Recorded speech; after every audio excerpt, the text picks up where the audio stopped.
Pernah gak sih lo ngedengar tentang tempat yang lebih mengerikan dari neraka?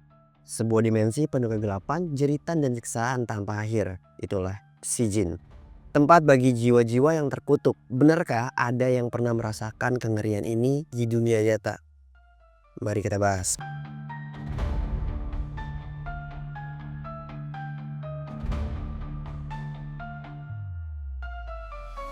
Pengertian sijin dalam Islam. Sijin adalah istilah dalam Islam yang merujuk pada tempat atau catatan bagi orang-orang yang durhaka dan berdosa.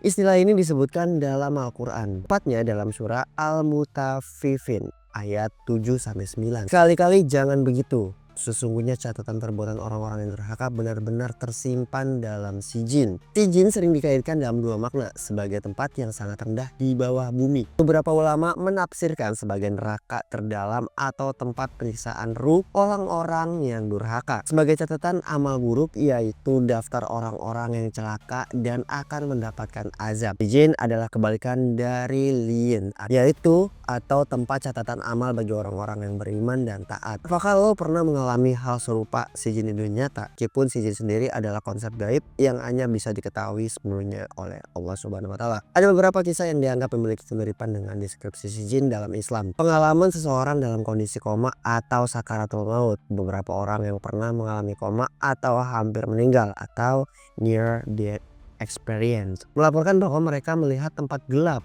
suara jeritan, dan rasa tersiksa mirip dengan gambaran sijin. Ada yang mengaku melihat sosok hitam, tinggi besar menyeramkan, atau merasakan tekanan luar biasa. Seakan-akan mereka terperangkap dalam dimensi lain yang menyiksa. Kisah-kisah dari praktisi ruqyah dalam dunia ruqyah, ada kisah orang yang kerasukan dan mengaku bahwa ruh mereka tersiksa dalam tempat gelap penuh siksaan.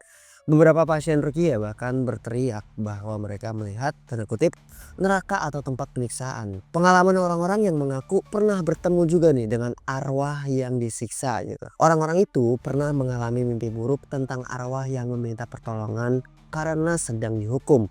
Beberapa dari mereka mengaku mendapatkan firasat atau bisikan untuk berdoa bagi arwah tersebut agar terlepas dari siksaan. Kesimpulan dari sijin ini yaitu adalah konsep dalam Islam yang menggambarkan tempat bagi orang-orang durhaka, baik sebagai tempat penyiksaan maupun catatan amal buruk. Meskipun tidak ada bukti nyata yang bisa memastikan keberadaannya, ada banyak pengalaman spiritual yang sering dikaitkan dengan gambaran sijin, seperti pengalaman sakaratul maut, kerasukan jin, atau mimpi tentang arwah yang tersiksa. Bagaimana menurut lo? Apakah lo pernah ngedengar cerita serupa tentang sijin? Jika ada kesalahan ataupun kekurangan dari cerita yang gue bacain tadi, mohon maaf. Jangan lupa untuk share cerita ini jika cerita ini bermanfaat.